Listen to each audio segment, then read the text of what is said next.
Yeah, then we found out that why we're losing bleeding money.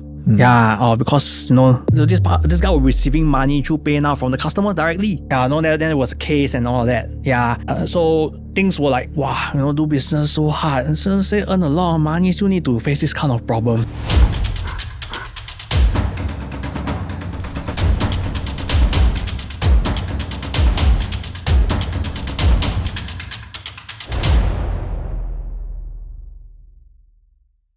So Benny, what makes a good picture? A good picture means you deliver something that the person engages you, fulfill their requirements and your creative vision at the same time. No wonder I keep gonna scolded by my wife. Every time I go overseas, take picture for them and say, hey, this one cannot, the angle cannot. Yeah, because the client Doesn't doesn't like fulfill the you. requirements. Yeah, never fulfill the requirements. But I think that's that's an internal struggle, right? As a creative, Yes. You try to do something that you like, and the client, you still need to fulfill what the client likes. Correct. I think because of us even for a creative, we want growth. So in order to do that, we have to accept the uncomfortable truth that we need to do something that is not very comfortable in order to progress. Even as a photographer, you need to do that. So I believe you need to have that internal struggle. I think it's a requirement to have that internal struggle, according to my opinion. So what are some of these struggles that you face as a creative versus customer objectives? Yeah, so as a creative, even for some of my photographers, they want to create something that they envision, something that sticks to quote unquote photography rules, aesthetic rules, all the golden ratio and all that. Sometimes clients, they do not need something that complicated. They just need something to fulfill their requirement. For example, we need to understand their purpose, their objective. For example, they capture their shot is to submit to an annual report, for example. So an annual report cannot be too abstract. And it has to be a bit to the point. Then a photographer needs to understand that, not to impose his or her own creative vision into the client. Yeah, so there's a big difference between, hey, I want to capture nice photo because I like it, and being a professional at work is a completely different game. Yeah. Okay, so let me ask you, what are some of these like golden rules? You mentioned photography, there's some aspect ratio, golden rules. What are some tips? Some tips. So for example, there's a very popular, these are some popular ones that every photographer will know. They are like rule of thirds. They are like leading lines. So rule of thirds is what? The person must be Correct. inside within 2/3 or 1/3 of the frame, is it? Or? Yes. So for example, if you open your iPhone, then you can activate this thing called grid, GRID. Yeah. So that's like 9, is it? Yeah. So there's 3 by 3. Yes, like 9 boxes. Okay. Yeah. So if you take a photo of your wife or your kid, then you can put your kid in the 2/3 of the grid line. Yeah. On the side, on the A little bit on the center, but towards either the bottom or top side of the intersection of the lines. Correct. 2/3 of the frame. Okay.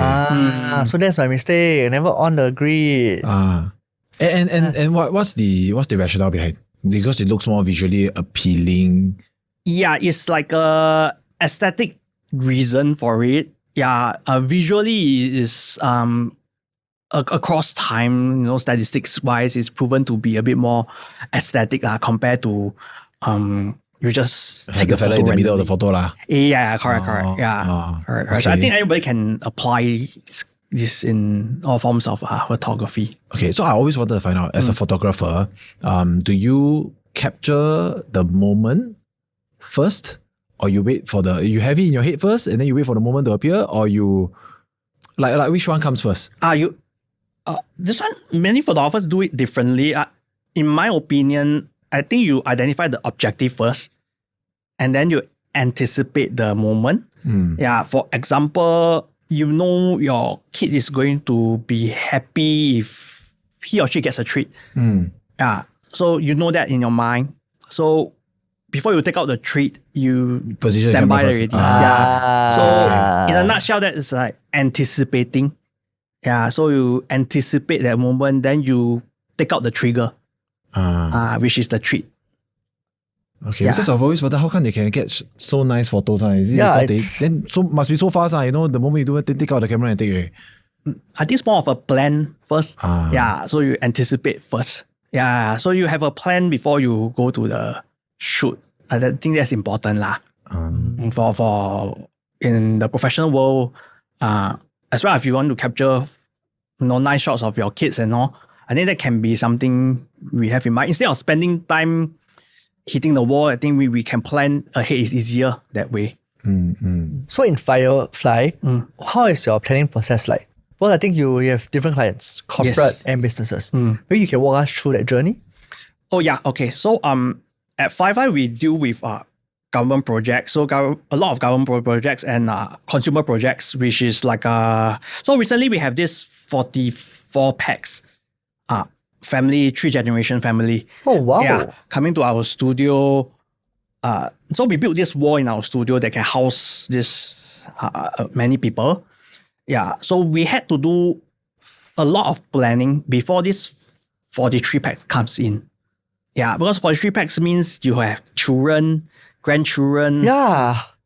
elderly, you have Young kids old running uncles, around. aunties, kids running around, there's pets also. Yeah, so a lot of planning needs to be in place for this, the elderly must come in first, who to shoot first.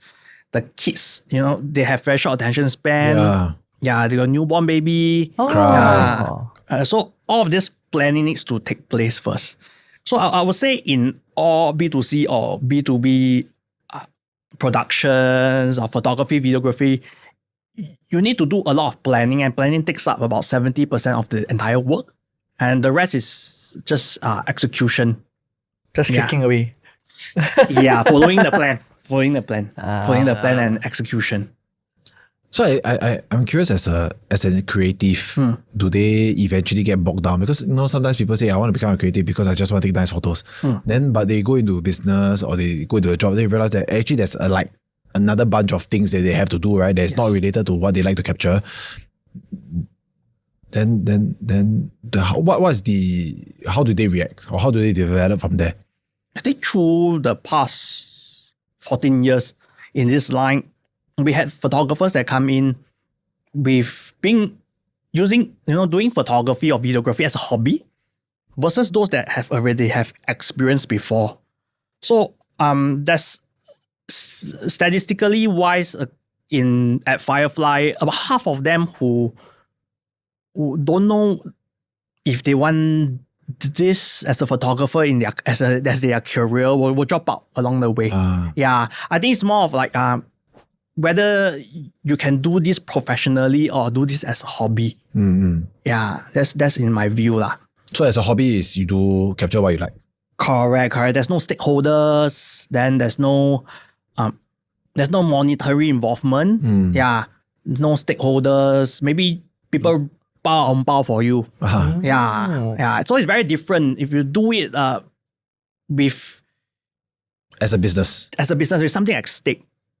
Yeah, then you feel a lot different when you do for example, a lot of photographers, they started out with weddings for their cousins. Yeah, their friends, their best friends and things like that. A lot of them, they don't ask for money. They just, Small token. They don't build their portfolio. It's fun, Yeah. Then when it comes to when they face a client that has a real set of requirements for them, it's totally a different. So a lot of them, not say a lot of them, some of them they cannot. I would say they cannot deal with that. In my opinion. Right. Okay. Wow. And I noticed that you have a lot of those accounts that are government in nature. And so what is the top objective for most of these government projects? What do they want to capture? I think they want to capture the moment that their events actually had a positive impact on the public, for example. Okay. Yeah. The moments, because a lot of them, they actually organize good events that the public actually do engage with those events. Yeah. So they want the photographer to capture those quote unquote moments where I'll say the public are having fun, or maybe in the private moments where their staff have done something well, they want to reward them. Yeah, so all these are like their assets. Their assets to to one day reflect back on like the moments that they have, the successful events. Then they are the rest of the new stuff or new events before they execute it, they can learn from it through these images. So it has to be documented well to show that the nature of the event. Yeah. Right. Yeah, but actually, why do you even want to take government projects? Even government projects, the hardest project to take because of their requirements is going to be so high. I think if we take a different lens, we view it from their officer's perspective. Actually, their requirements is not unreasonable. It's more to everybody. Even they are still workers. I am a worker. They are a worker. They have their job requirements. They need to fulfill certain criteria set by their bosses, their colleagues and supervisors and all that. It's not hard to help them fulfill those requirements if we try to look from their perspective. Or help them develop the brief, for example. If they are not the subject matter expert. So try to view from their perspective and then help them in the planning part. So when we come out with the output, then it's not that much of a contrast. It's a bit like managing expectations. Fair enough. That's a good statement. Yeah. Okay. I read that in 2014-15, that's where you got your first Chingay contract, right? So what was it that you tried to capture? We try to capture moments, try to think from the participant's perspective. You try to capture those moments where they put in their sweat and blood and tears. Those impactful photos. As in the performers. Performers. Then try to capture the audience enjoying themselves. Having fun or happy faces. And we try to capture the officials, doing their work, the behind the scenes, the moments where people don't see behind the success of Chingay. So those are the requirements for the project itself. Yeah. How big is the coverage team? Yeah, how big is the team? It's quite a while back. So if I recall, the team on site on the actual Chingay day is 6 photographers. What's the biggest event you ever covered? Biggest event ever covered. I wouldn't say biggest event in Singapore should be National Day lah. Yeah, I mean National Day, yes. Chingay, River Hongbao, popular events. We sort of a part of the team for the popular events. Correct. Also, there's usually more than one like this entity. Contractor. Correct. That definitely. For example, Chingay, there are 2 studios doing at the time. When we actually did for just that we have very different tasks. Correct. Then River Hongbao also, there's an agency, and then there's a media team, then there's a PR team. Yes. So it's a lot of consortium going on for the big events. Okay, National Day also lah. National Day definitely. So there are volunteers. There are studios like us. There are TV commercials producers. There are many stakeholders involved in order to produce the so-called National Day media assets. We are about to hit National Day. Where's your focus? Usually we are at the sponsor side. Sponsor side of things. So the actual parade itself are usually done by the volunteers. Oh wow. Okay. Yeah. So volunteers, they don't have they represent themselves. They don't have they are not there to publicize themselves. They are there to to really capture and enjoy. So just a moment ago we are talking about between hobby and really doing it as professional. Yes. So a lot of the volunteers, they are really deeply hobbyists. They are really passionate about it. So there's the parade. There's a lot of them. So organization side, production studio side like us. So we take care of the sponsor side. So the ones that the public don't see, the media events, behind the scenes that get all these sponsors on board. So we do those kind of stuff. Yeah. All the behind scenes to make sure that National Day Parade goes and work properly. That's where you capture lah. Correct. Like for example, the things that we do is like that we ensure that the sponsors, they walk away with something, for example. So we capture the appreciation function and stuff like that. Okay. Right. Then those people will take the photo of the people crying on and singing national anthem, all this. They are the volunteers. Oh, okay. Yeah. Not your media call. No. Those are really the pure volunteers. Yeah, correct. That means they have their jobs. Yeah. Right. And do they submit their photographs Portfolio. somewhere or they just take? Yeah, they take and then they in the SAF side, they definitely have this screening process lah. They have this main volunteer photographer Okay. to screen the new volunteers every year.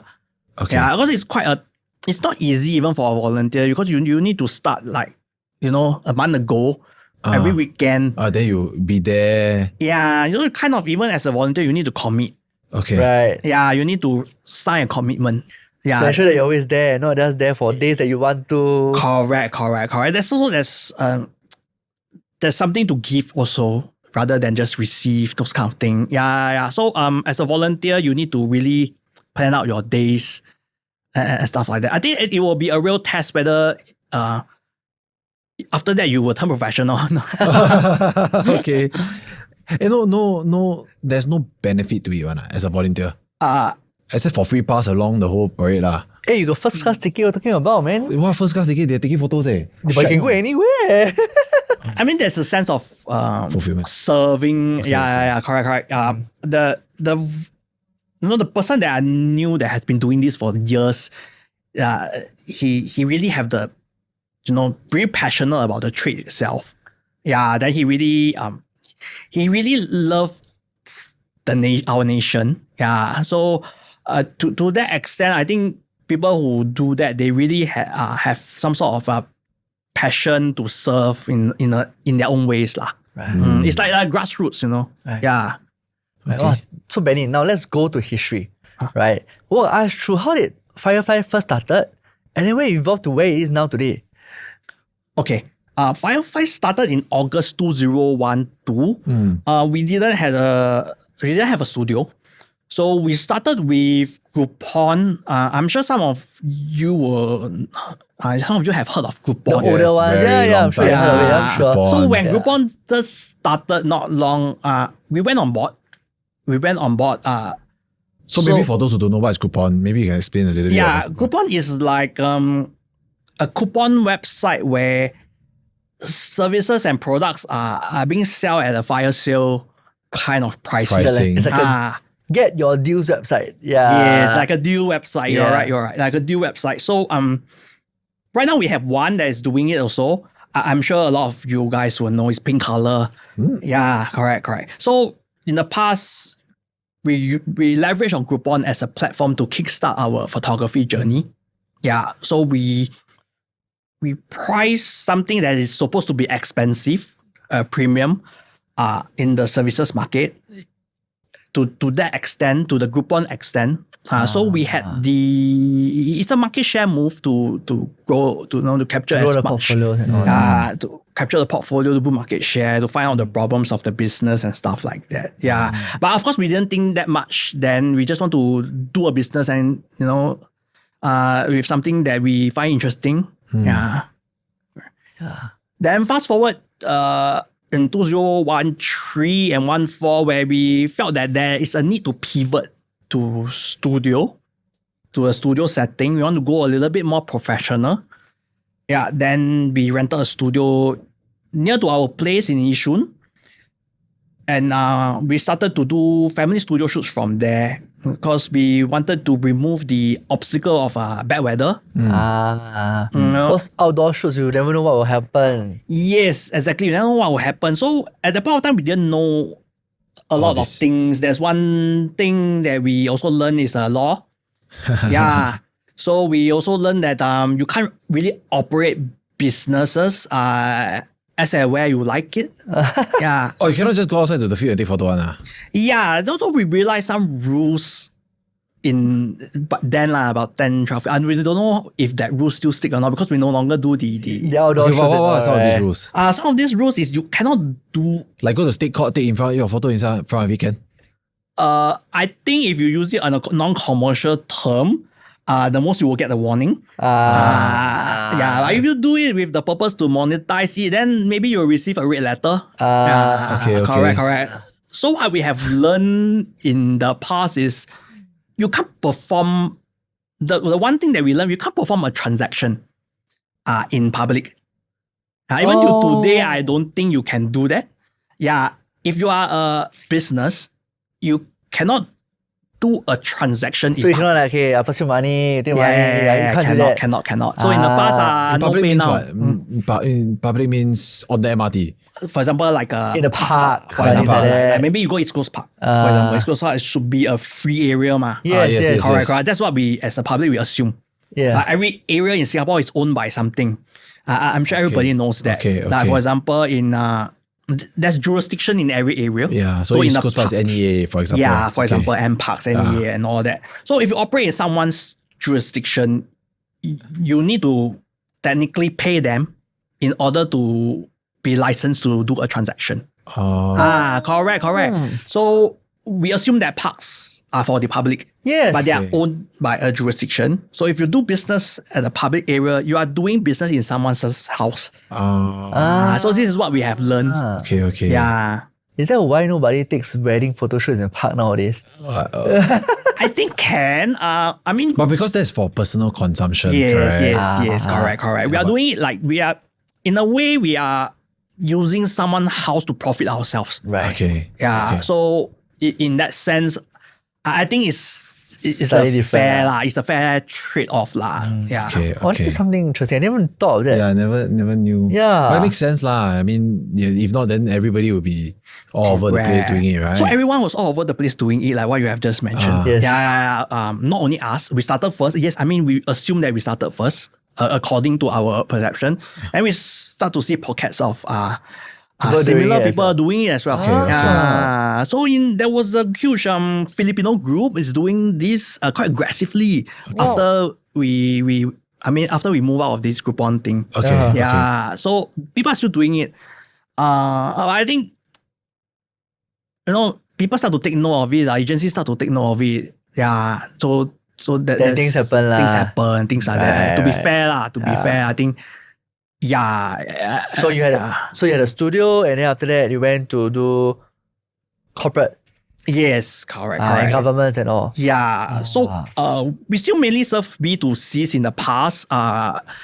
Families, they come, they have day jobs, then they have birthday parties and things like that. So sometimes when they have a great experience with us, they remember us, then they would ask, hey, you guys do photography, how about for company events? And we started from there. Right. Yeah. So why the spark to even start a photography businesses? Before I did photography business, I was inline skating coach. Yeah. So- Line skating. Yeah, Okay. so they call it rollerblading. Actually, Yes, rollerblading yes. is a Rollerblade, brand yeah. lah. Okay. Yeah, Oh, inline so skating is rollerblade a sport. so Yeah. rollerblading is a Maggie mee. brand. Yeah. Okay. Oh, I never. I Correct. didn't knew. Yeah, I never knew. Okay. Yeah, so you are right. Like Maggie mee. Maggie is a brand. It's a brand. Yeah. But that's Pampers is a the mee is a brand, noodle. Correct. It's like dried ramen or something like that. Okay, Yeah. okay. So, we did. I did inline skating for about 4 to 5 years. Wow. Yeah. Also deal with parks. Also deal with the As a coach, for yeah, line as a skating. coach, Okay. and I also had the opportunity to hire my own part timers and teach and to all. teach and stuff like that. Yeah, so that's where I actually learned business lah. So it operates like a franchise. So we pay this main brand a fee on a monthly basis. I think they still do these days lah. A lot of inline skating At the companies. parks, right? Correct. So then I think it wasn't that much of a issue. I didn't know that also until I went to the photography. Then I realized got this.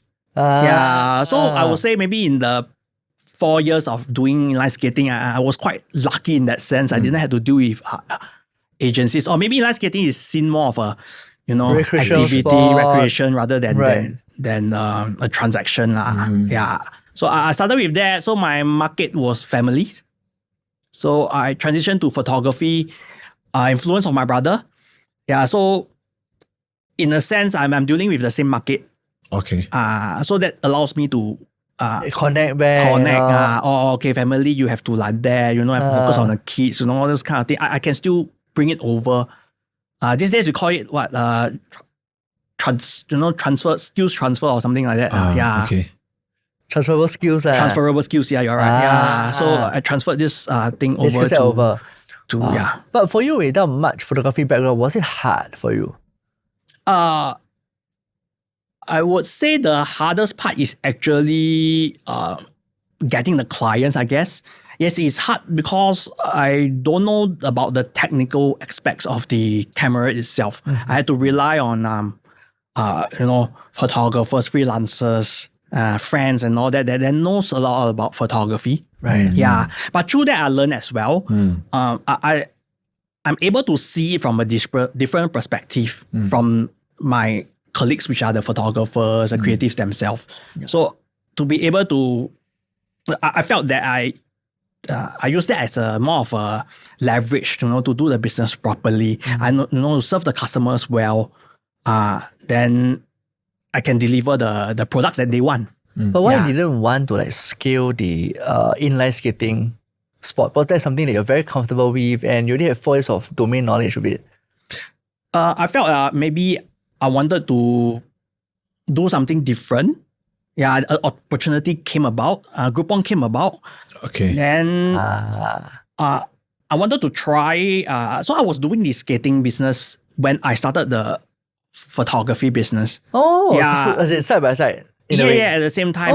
Then it just, if I put myself in the shoes of either side, it doesn't work out well for one side. It quote unquote unfair. Yeah. So, I pivoted to the photography side. Yeah. And then once you've done it, it's been 10 over years. It's been like 14 years just like that. 14 years already. Wow. And so how big is the company now? Including myself is 12. Okay. So we have remote staff in Indonesia to support our operations. Then we have interns. We have in terms of editing and all. Yeah, anything that can be done remotely, we will try to bring operations remotely. Right. And, and I was looking through. Your company is a member of a union. Yes. SMMWU. So tell us a little bit about that and why are you there? We got exposed to union. I remember reading the news about union and stuff like that. Then there's once, I think I had the conversation, if I recall, this is like right after COVID or sometime with NTUC staff. Yeah. Then they shared about the union and all that. Then I also read news. There was some news regarding some layoff and things like that. Then I think a lot of companies are facing facing challenges during the COVID period. Yeah, then the union got involved and things like that. So I had more of a conversation with the union leaders, the union members and stuff like that.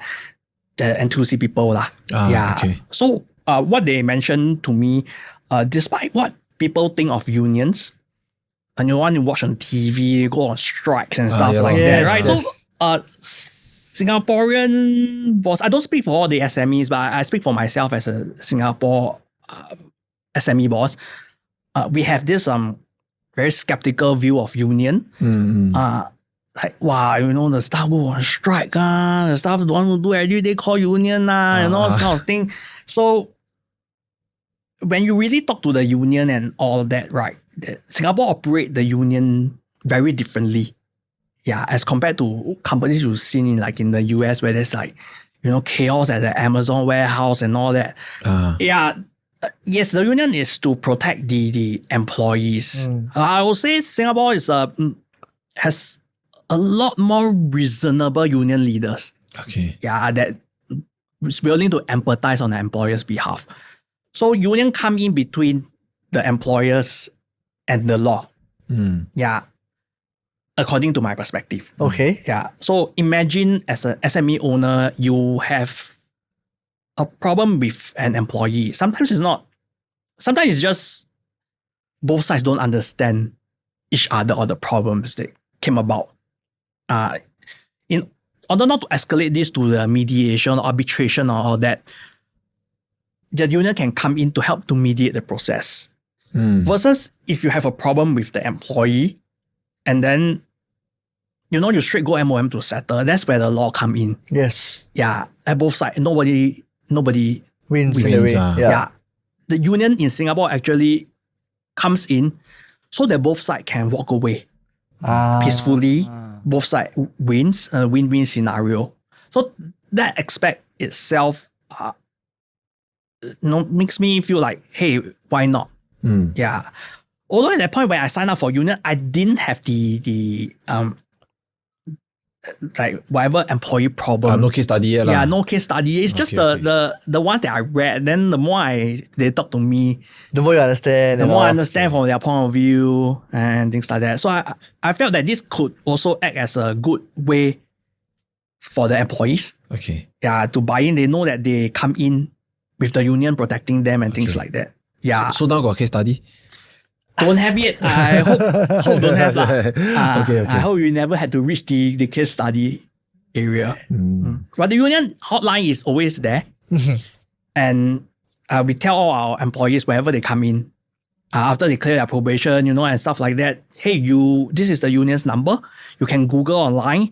Anything, any issues, any problem you cannot resolve with us, you can call the union. Yeah, so it's like a way that, hey, we have nothing to hide. We are doing everything by the book. Okay. Yeah, we're doing everything that is fair for everybody. Give them additional helpline out lah. Correct. So that they can, they can perform, they can work in peace. Yeah, I don't have to think, what if their employers bully them, those kind of, skeptical thinking.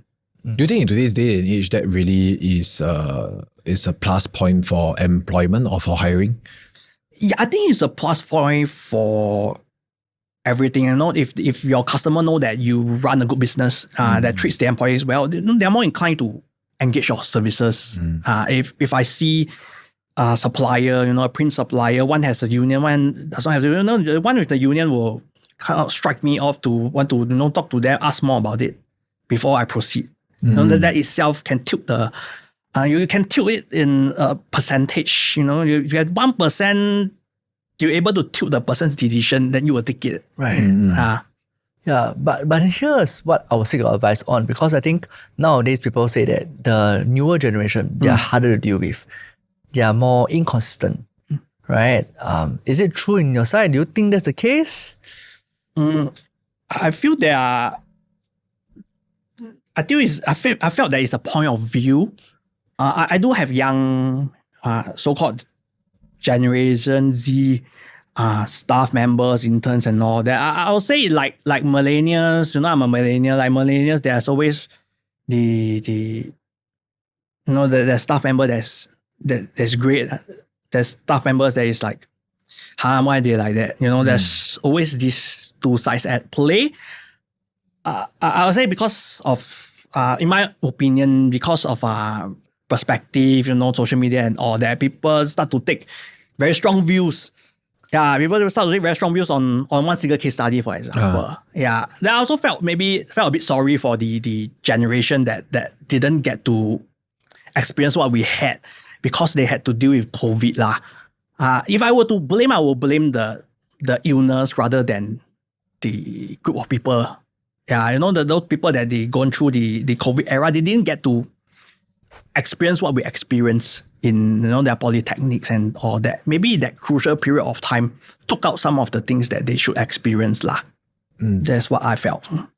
And so in the world of photography, creatives which is a bigger challenge to you, like the current AI trends or young people? I would say, in a nutshell, I would say young people, if I have to choose one. Okay. Yeah. It's harder to understand them. Okay. Or expect them to understand you. Yeah. It's always easier to understand someone around our own age. Yeah. So who's the problem here? Us? Is it the older people or the younger people? I would not take a side, but I guess social media will be partly the issue lah. Because Why people do you say tend so? to lean a little bit more to negative influence online. I have kids that they trust social media more than they trust their parents. Oh wow. Yeah, all that. Yeah, but we can't name names, but we did, I have conversations with lecturers.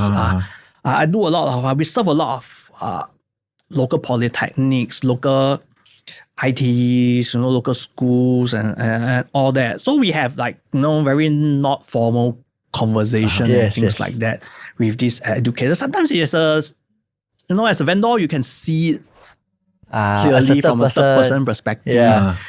Yeah, you're starting to realize that the teachers want to do good. The lecturers want to do good for them. It's just that it's very hard to put a control.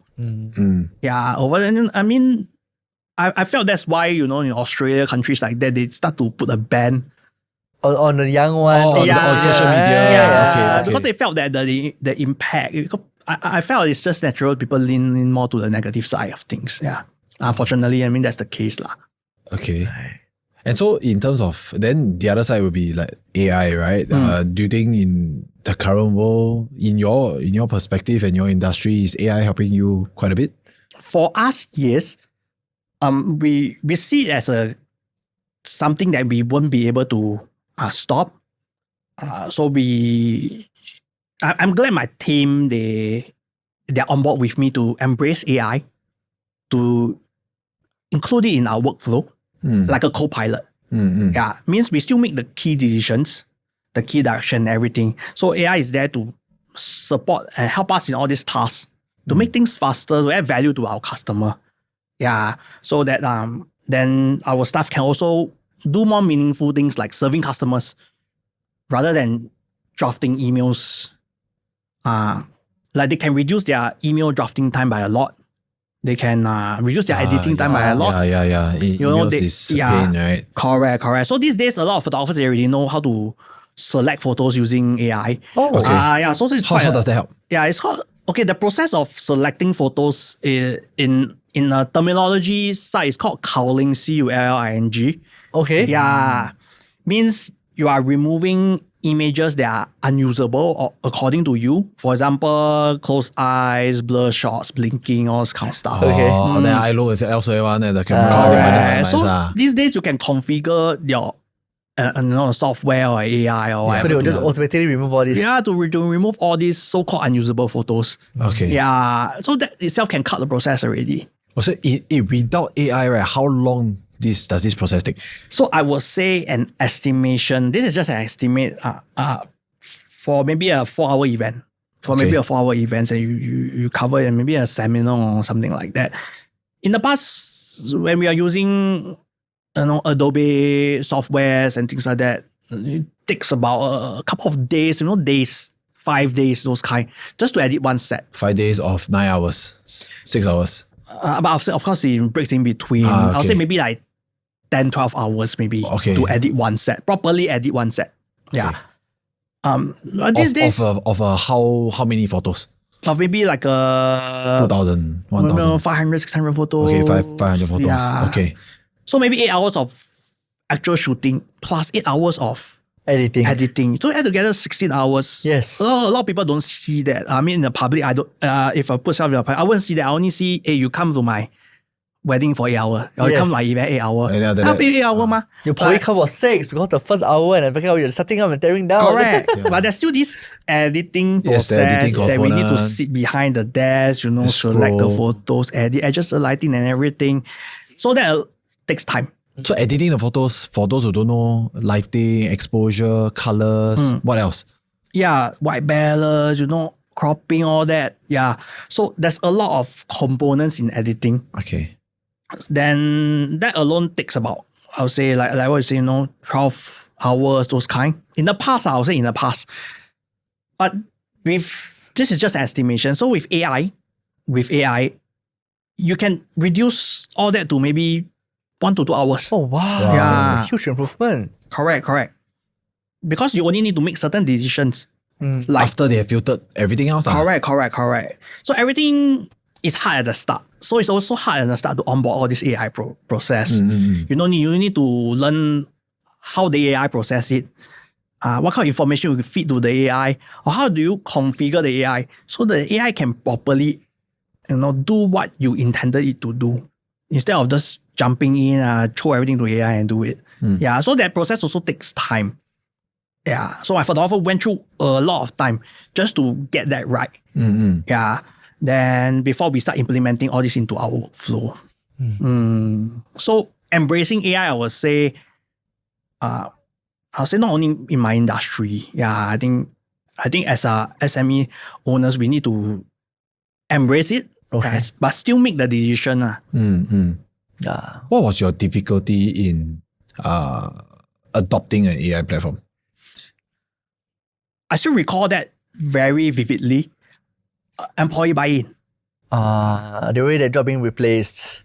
I don't think so. Is it? Or what's the first thing you say? Too difficult to I would say change will be the fundamental of the challenge. root of the problem, the challenge, the root of the problem. I would say generally, I felt that people are more resistant to change than anything else. Everyone, when they are in their comfort zone, they don't want things to change, and something changed, they will regard it as more work. Yeah, and then they will say, boss is taking a bet. Don't know will work out or not. Yeah, the AI can do this, man. There's a lot of this. Yeah, so you need to bite the bullet. Then sometimes you need to enforce it. Yeah.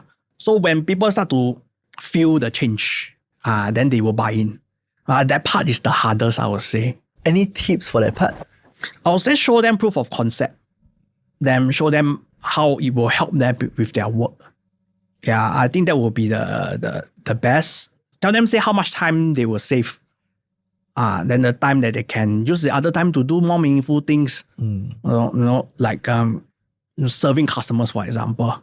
Yeah, something that AI can't do, serving customers, or maybe spend time bonding with a colleague, for example. Go drink coffee. Yeah. But I wouldn't say take time to rest, It's not supposed to be like that. Yeah. Take time to learn more new extra things. perks from it.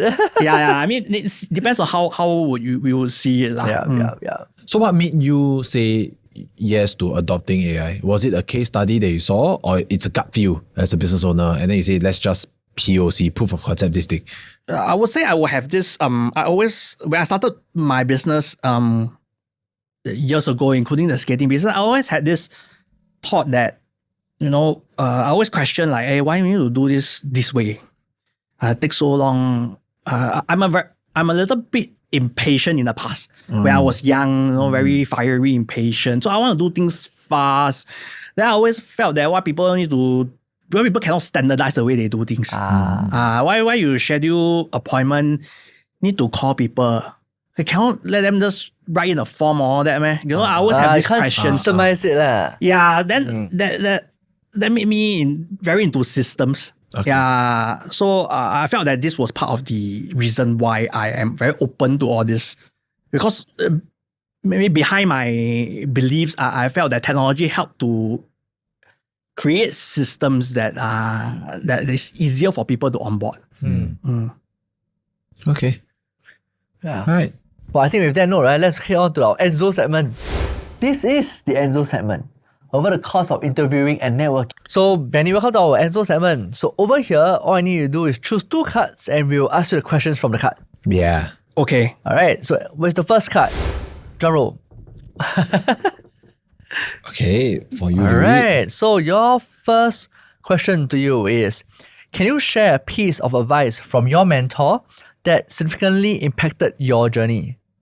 Okay, a piece of advice from my mentor that significantly impacted my journey. I would say words of encouragement, motivational stuff, that kept me thinking. For example, like very simple stuff like you have to stick to your core values.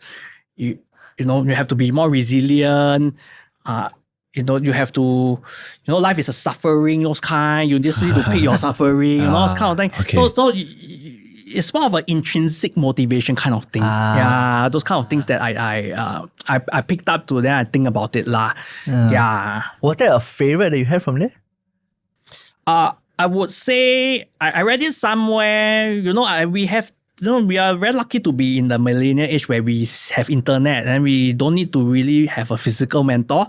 We can pick our digital mentors. Okay. Yeah, so that I remember I read it, somewhere, like you picking entrepreneurship is like picking a form of suffering. You just need to pick the ones that worked for you. Yeah, so I felt that helped me through tough times. Yeah. You mentioned core values also. So what are some of the core values that guided you all this while? Yeah, so our company have a core value, GLOW, glow. Okay. Yeah, so the G and the L part is the one that I so-called utilize the most. So G is for gratitude. So I learned that gratitude helps people to be humble. Yeah, so I'm humbled by being very thankful to all the, even the negative experience that I experienced before, the downside. That alone helped me to become a better version of myself. Yeah, and then L will be learning. Yeah, learning will constantly be 1% better. Yeah, so if we compound 1% better on a daily basis, then it's like thousands of percentage per year. Yeah. So these two helped me along the way. Okay. How about the next card? Okay. So how did you adapt to new demands and expectations of your career? So I think in any time frame that you have that you want to pick up to answer this question. Okay, how do I adapt to new demands and expectations of my career? As the company goes through time, it's been 13 years. Every year the market changed a little bit. It's the educators call it a VUCA world. Those kind of crazy terms, right? It's true. VUCA is volatile, uncertain. Yeah, those kind of stuff. Okay. It's very true. It's very true. So when you understand when you start to read a little bit about what is a VUCA world, then you start to train your mind to be a bit more open to trying new stuff, technology and things like that. I read a news somewhere recently that a hotpot company is listed in Malaysia. This hotpot company has an arm that does server facilitation kind of maintenance services. Oh. Yeah. So server as in what sort of server as in? data server. Yeah. So there's not this, waitering server. No. Like data centers. They provide facility management services. Hotpot company. Yeah, a hotpot. Like it's totally chicken different. Hotpot. Yeah. Yeah. So we try to change with times. So for example, we are ready to pivot anytime. Yeah. Like we pivot from a photography company to doing reels, for example. Yeah, to doing production, for example. I think Reels we are ready as to in pivot. social media reels. Yeah, Okay. social media reels. A lot of people lump, videography and photography together. But actually they overlap in terms of just the camera. But a lot of things are much, much different. Yeah. So we are ready to pivot a little bit more ridiculously, would say that, if there's an opportunity or time comes, we will remain open in that sense to adapt whatever means we need to lah. So that is what the mindset is I guess. What would you pivot to? Yeah. Theoretically. I'm not sure yet. Or but ideally? we hope to be able to pivot to more of a education company in that Wow. sense. Education company. Yeah, so I'm also part-time coach for like SME in Singapore for about 3 years already. I'm a volunteer career advisor for Workforce Singapore. Now it's SWADA. Okay. Yeah, so I've been doing that for about 3 years. I kind of like it. I mean, I adapt some of the skills in my own company in terms of like, for example, executive coaching, for example, setting SMART goals and all that. Yeah, I felt that it's effective. It helps people grow. And if people grow, that means your revenue will grow also. Yeah. So if I could do that to my staff and the training company trust me, it means that some of the methods work. Yeah. Yeah. And this could be a pivot in the next couple of years. Maybe my retirement job, how to say. So like education is business education. Business education, or maybe even teaching media. Maybe teaching coaching, and stuff like that. Yeah, along those lines. Or maybe even learning how to adapt to some AI tools into your company. Everybody is on the start line right now. Yeah. Right. Wow. Thank you very much for that, Benny. And that's how we end. Hey, thank you. What do you think is the character trait that you are most proud of? I would say resilience in my POV. Yeah. Because do not give up, to push on. Yeah, regardless of the challenges. What was an example of resilience in your life? For example, when there was once like the business was at a very, very low point. I think every entrepreneur that passed the 5-year mark will reach some sort of low point. Yeah. So at the low point, you will always ask yourself whether this business you want to do or not. I only live once, whether there's time to pivot, to do another business and all that. And then you start to think, hey, one day down the grave or my kids, will I tell them to give up halfway or not? So, be resilient to get through the stage lah. Can you describe that period? Because most people will say, be resilient. Then they say, no downtime, and then they just move on. But not many will understand and see through that phase, the experience differently from you, ma. Yes, I would say there was once in Firefly that we almost closed down because all the partners, we all want to do different things. It's very normal when you start to involve money, when the business start to earn money, then there will be a lot of directions happening. So being where everyone is an equal share, then you need to take it. It can't move on. It gets stuck in some point. So I made a decision to buy all of them out. So buy all of them out meaning so is it convenient to share how many shareholders? Like 3, 2?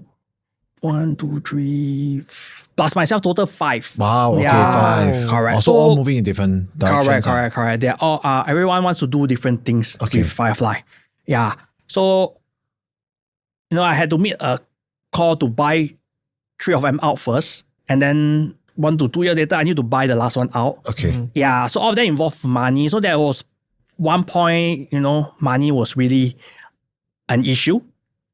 So this point of time haven't even get to the best part yet. Then we hired someone. Cannot name. This person solicit money from the customer. So we were at a very low point where I was thinking on top of what the company was charging. Yes. The next month. I don't know how to get past next month. How to get past the following month. What about what happens to the remaining stuff? That point, I think we only have like 4 star, 5 star, but still they matter a lot. Yes.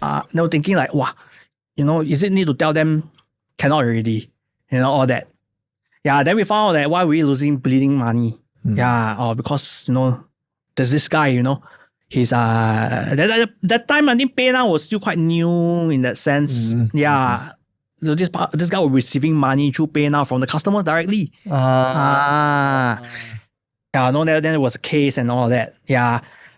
So things were like, wow, do business so hard. And so say earn a lot of money, still need to face this kind of problem.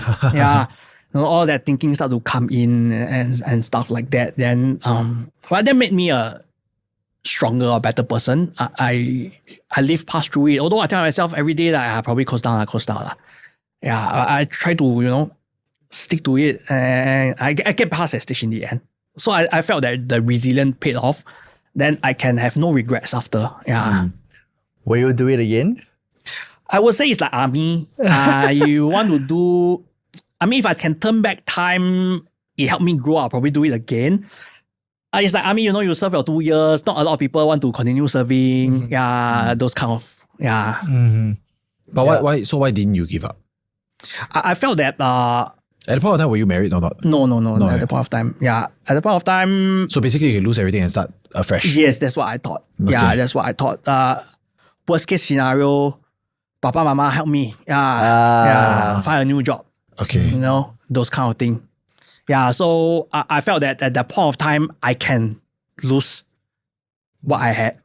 Yeah, I just don't want the regrets. Because you can't lose regret in the end. Yeah. So you didn't give up because? Because I didn't want to have regrets. Okay. That's actually a very strong point. Yeah, but I was about to ask you, was there any regrets? And you already gave me the answer for that. Yeah. So on that note, I think we mentioned that you pivoted the businesses, there's some downtime, and then we are in an uncertain world. Now, in your opinion, do you think that photography will be phased out in time to come? It will be hard to predict that. I would say certain categories maybe, when people start to accept what AI can do, amazing, you know, for people. I think we need to get ready. We need to get ready for certain categories to, you know, to wipe out from this entire, the trade itself. End of the day, people still need to fork out money to pay for photography. Yeah. Ironically, as a photo studio owner, I wouldn't say that photography will be the first to come to mind when it comes to survival. Yeah, you know, food and water will still be, and shelter will still be number one. Yeah. I would say get ready. Yeah, or embrace the latest technology to learn how to use it. Yeah. I wouldn't say it will entirely be strike off lah. That's what my POV is. Because I'm thinking based on the AI models and creative AIs nowadays, right? A photo of you can be superimposed easily now. Correct. Across many things, whatever you want. Even with, let's say, family photos. Right? Individual photos also can just be pieced together and many things can come out of it lah. So do you think that that eventually will replace the entire studio business, for example? I would say at the current juncture, it won't beat the experience Of someone going down there, come taking here, photo. you know, to have a family photo and all that. I would say I see photography as a byproduct of a curated experience for this family or these people that come here to get their portraits taken. You know, like for example, you apply for a job, you know, or LinkedIn photos, all that. You go through an experience so that you know what to put up, the best version of yourself. Yeah, you can use AI to, you know, I tried it myself. You know, I sent my own photos into the subscribed version of ChatGPT, Claude and all that. And it can generate very amazing results. Amazing, right? Amazing results, perfect lighting and all that. Yeah. But I would say when you go through the experience itself, it shaped you to have that, you know, photo, because perfection is based on perception. Yeah. I may see a properly lit photo as a perfect photo for just for my LinkedIn profile. Another person would go through the whole experience and have that a bit flawed photos as the perfect photo. That really showcase what they want to showcase in their LinkedIn profile. Yeah. Although a bit of changes here and there, it makes a difference lah. That's what I get from customers. I also ask them. I also ask my customers, those that will come for family photos is still hard theoretically lah to really replace. You still need to spend a lot of time to really want to do up a family photo using AI. But when it comes to single portraiture, you can actually do it now already. I mean, nowadays everyone is a photographer. You whip out the phone, you send it to a wall, you take a picture, and you're done. Correct. So it's more to the context or objective of what they want. At the end of the day, as a studio owner, I would say the entire experience of shooting and or choosing your photos and the effort you put in shape the way you want your photo to be displayed. Like I mentioned, I still ask my customers, hey, why you come for my photo shoot? You know, we always ask that. I always get my CSO to ask that. You know, sometimes they will say, you know, they want the professional to bring out the best in them and all that. Okay. So there's a lot of different reasons and all that they still do the photo shoot now. Yeah, I would say there will always be a market. Yeah, it's just need to embrace the technology to improve the value you can to give to all these people. Okay. What do you think is some of the money lessons that you have learned and acquired through business or life? Yeah, I would say try to be prudent. Don't earn 5K, spend 6K. Yeah, have some methods. For example, these days very easy. You go and Google or ask AI methods how to split your savings, 20, 30, 30, all that. Yeah, I would say try to stick to the rules that you set out. Yeah, or you learn from the internet.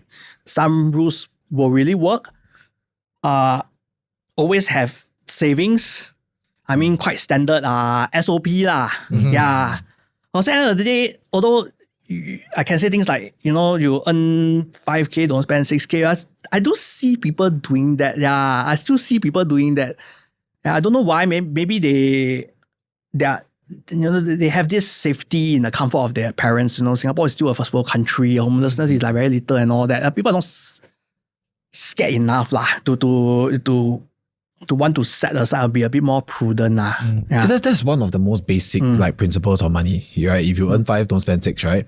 But what examples can you give to illustrate something like that? Because in my head, I cannot wrap around it. I earn 5 means I only have 5. How do I spend 6? You take money from others or you borrow money. Credit card. Credit card. Yeah, and all that. I do encounter people. I can't name them. I do encounter people, the moment they have their first paycheck, they buy installments. Installments. Installments. Yeah, I notice young people these days, they're very into installments. Maybe it's all these apps, Buy now, pay later kind of thing. Buy now, pay later, 1 month, 0 interest, all those kind of things. Then it made me thinking, how come this person's pay is in this range, but you can afford so many Apple products? Yeah. So it's either you live in the comfort of your home, you felt safe in some way, or you didn't really think much about the future. Yeah. So this is I would say still be prudent. No matter how many credit cards you have, try to reduce your installments. Try to pay off your credit cards in time. Okay. Be prudent. Trust your advisors. Get some plans stuff like that. Yeah. What's a good number for savings, for example? I would say try to save about minimum 20% of how much you earn. If you don't have any, I would say dependence. 20%. Okay. Yeah. So, Benny, what's the future for yourself or for Firefly even? The future for myself and Firefly, I would say we will continue to learn, even for myself, to learn new skills, to learn how to be more productive, to be better versions of ourselves. Yeah. So that is what I have for Firefly as well. So we will learn to innovate new product services, try to adopt new technologies to improve our deliverables, products and stuff like that. Yeah. Okay. Is there anything that we should talk about that we haven't spoke about yet, in your opinion? I believe we have covered what I want to cover. Maybe the last will be just, since we are talking about finance stuff, right? Yeah, I recently spoke to someone very young. Try not to get yourself into try to buy things on installment I would say. Shy, right? Yeah. There are a lot of options nowadays, especially at the payment gateways, right? They will make it easily, readily available. Yeah, correct. Like, a MacBook Pro will cost like 3 to 5. Apple recently increased everything by minimum $200. So you have a lot of passion or energy saying that. Is there something that burned you before? Yeah, I wanted to ask that too.